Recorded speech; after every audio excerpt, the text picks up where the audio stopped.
The technology that drives our world would have been the stuff of pure fantasy generations ago. The ability to flip a switch and light a home, to circle the globe in a metal bird, or speak instantly with someone anywhere on the planet. They have all become ingrained parts of our life. The same can be said for the light amplification by stimulated emission of radiation, or laser. At Bell Telephone Laboratories, day by day, scientists have under development a new device which could revolutionize man's use of light. It is called a laser. Charles Townes was a physicist at Columbia University. His brother-in-law, Arthur Schawlow, a researcher at Bell Telephone Labs. Together, they worked on the technology that was patented for Bell on March 22, 1960. The invention had its roots in work Townes had done years before. During World War II, I was at Bell Telephone Laboratories working on microwaves and radar. And I recognized from that work that molecules interact with microwaves, they absorb microwaves. In the early 1950s, in an attempt to produce very strong microwaves, Townes invented a microwave amplifier, or maser.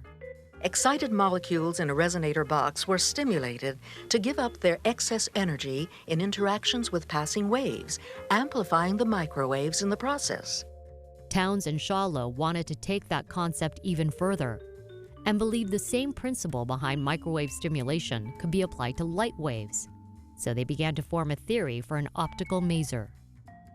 To make the light directional, Schawlow and Townes proposed that excited atoms or molecules be put in a narrow, transparent tube, capped at either end by a mirror.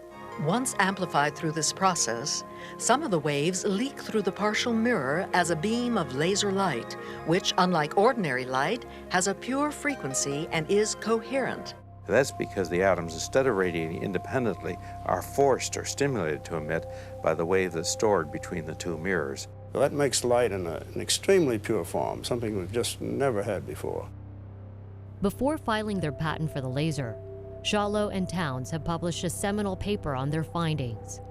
While it established their place in history as the inventors of the laser, other scientists were working on similar concepts, including Gordon Gould, a Columbia University graduate student who had filed his own laser patent during the time it took for Bell Labs to work through the system. Gould's was denied by the U.S. Patent Office in favor of Schawlow's and Townes, sparking what would be known as a 30-year patent war. The battles would be waged in the Patent Office and later in the courts, and would eventually win Gould 48 patents for various laser applications and millions of dollars in royalties. Meanwhile, the publication of Schawlow's and Townes' findings triggered furious competition among researchers. These days, the laser plays a vital role in everything from our CD and DVD players to the scanner at the supermarket. They are key instruments in modern surgery and modern warfare. They explore the depths of space and transmit the internet over fiber optic cables. Today, there's a multi-billion-dollar communications industry using lasers to send signals around the globe. In his 2002 autobiography, How the Laser Happened: Adventures of a Scientist, Townes wrote, "The development of the maser and laser and their subsequent applications followed no script except to hew to the nature of humans groping to understand, to explore, and to create."